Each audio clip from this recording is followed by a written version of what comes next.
Ulit dito kasi kinuha namin yung salamin nila. So, binalikan ko lang din yung kopya na hindi na balikan, na hindi na puntahan. Nung nagpunta kami ng una.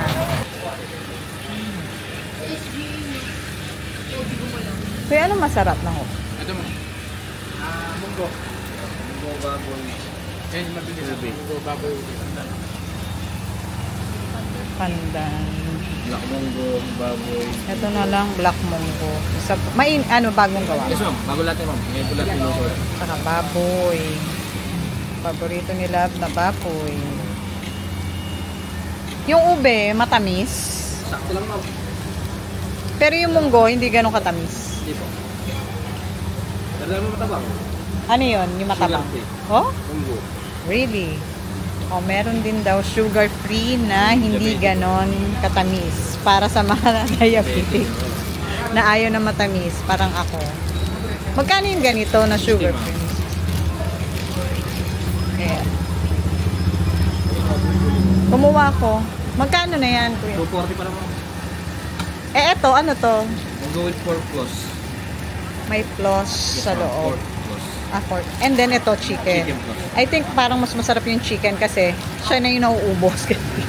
Tama po ba, kuya? Parehas naman. Nagagawa lang yan. Kaluluto na po namin.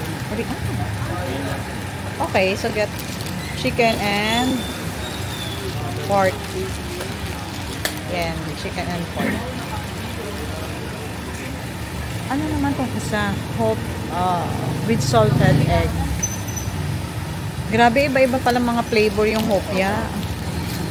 Sobrang busog ako nito pag lahat na-try ko eh. Paano kuya pag hindi pa naubos? Pwede bang Rep ni ma'am. tapos initin? Tapos ng 5 days. Wala sa rep. Pag nirep po 2 weeks, pressure is 1 buwan. Pag ito may salted egg, 3 days lang po siya pag wala sa rep. Okay. So sa microwave pwede? Yes ma'am, microwave, oven, air fryer. May pangalan ba kuya? Yes Parang ma'am, may mga pangalan po. para hindi ako mag-ano. Ito lang po yung wala. Okay, yan lang. Okay. Okay. So,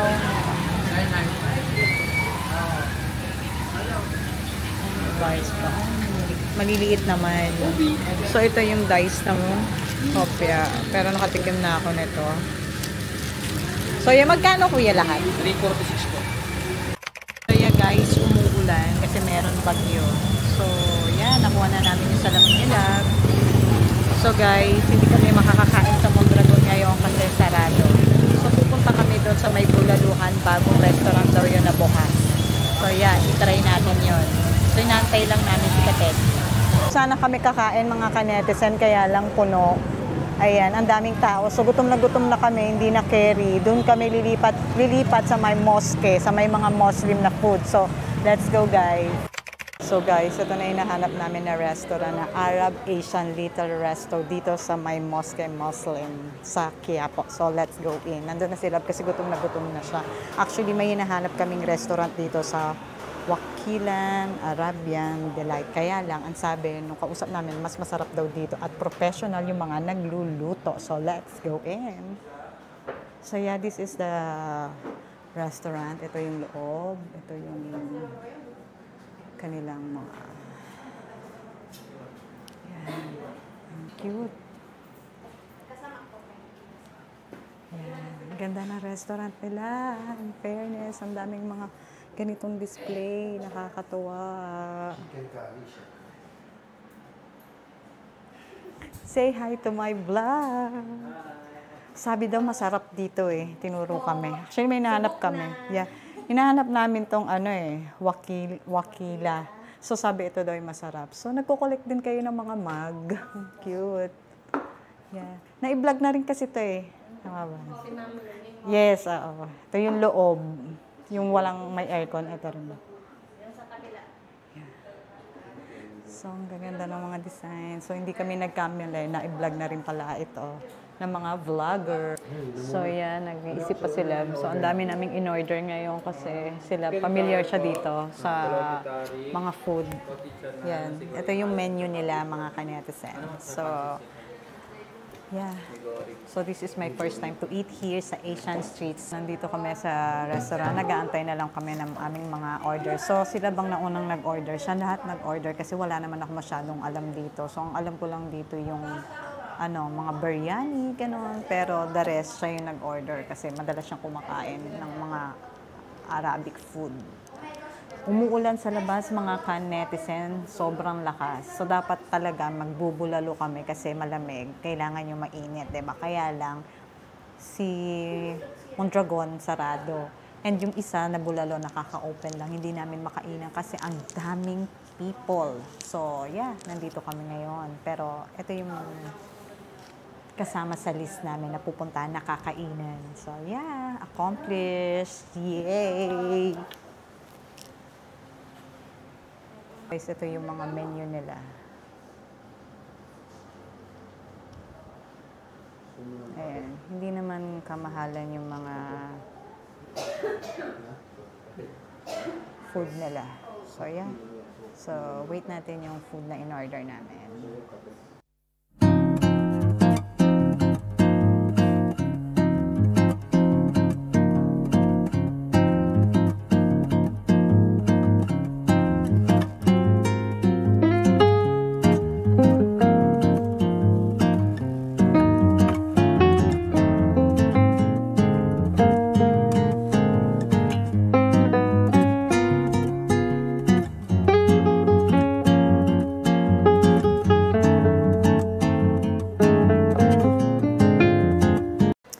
So, yes.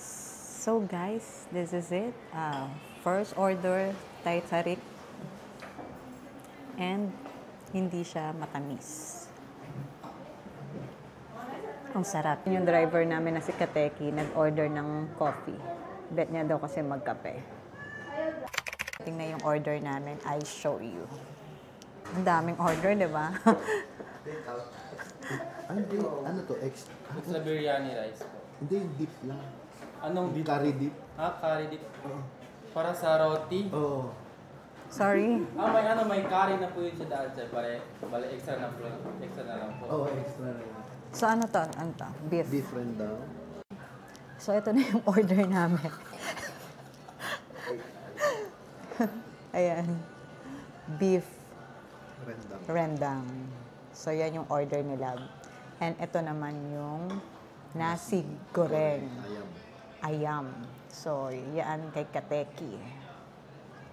And ito yung sa akin, chicken biryani. So, nakatikim na ako ng chicken biryani. Ito, another version din ng chicken biryani.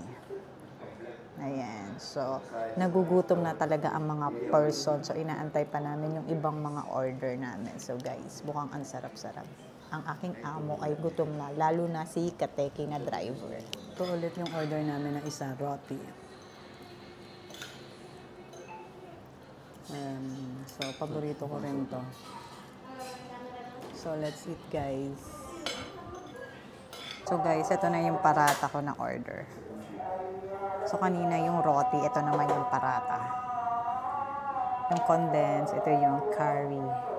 Ayan, so, yeah, kakain na kami. Nagdadasal na sila kasi 3 o'clock na. Ang sabi nung aking driver, yung rice daw, Java rice. So, ito yung chicken biryani. Sinusubuan ako nila, beef biryani. Manok. Harap.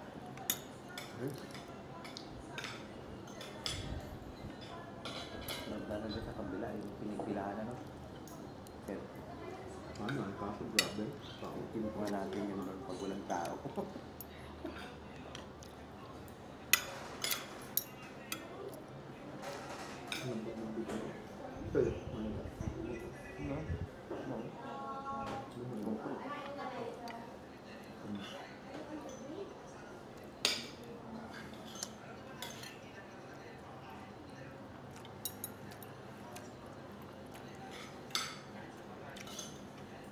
So good.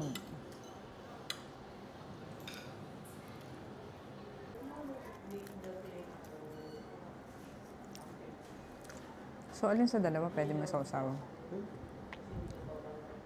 O pwedeng ito lang? Pag pang-dessert, yun natin.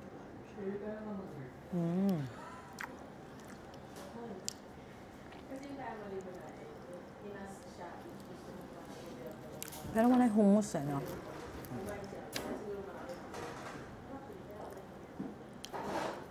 Pero gumagawa sila nun, nung hummus.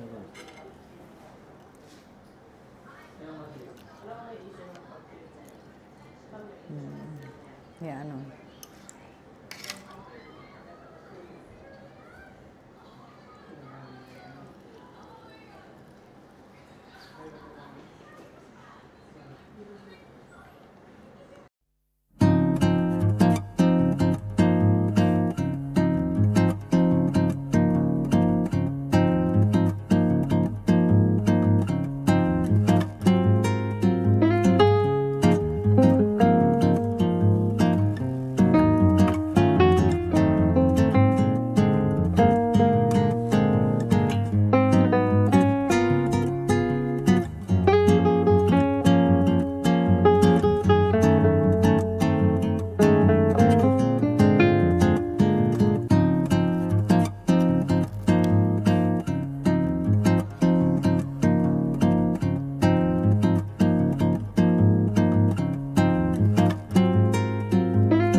So good. Good to be true. Masarap pala pag combine ng Alaska ng condensed. Masarap. So guys, umorder ulit kami ng Thai Tarik. Pangalawang beses na namin to kasi ang sarap, hindi matamis.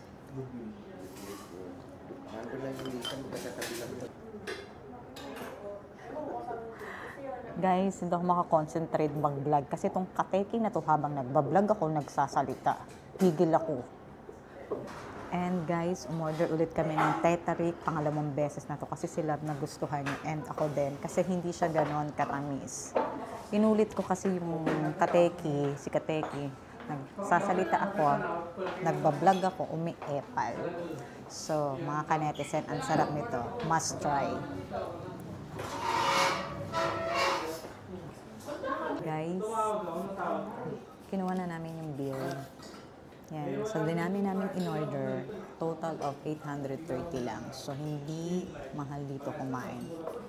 Nakakatawa, no? Ang dami namin kinain. Pero ang mura-mura lang. Pero pag kinain mo to sa restaurant, dyan sa mga mall, Diyos ko po, baka 3,000 o 400 plus peso yung bill mo. So, yan. So guys, ayan na. Tapos na kaming kumain. So, babalik na kami sa kotse. And dadaanan ulit namin yung Mondragon. Baka open na. Kasi kanina hindi pa open. So, pag open, bibili kami para ulam naman namin mamayang gabi. So, yan. And tumigil na rin yung ulan.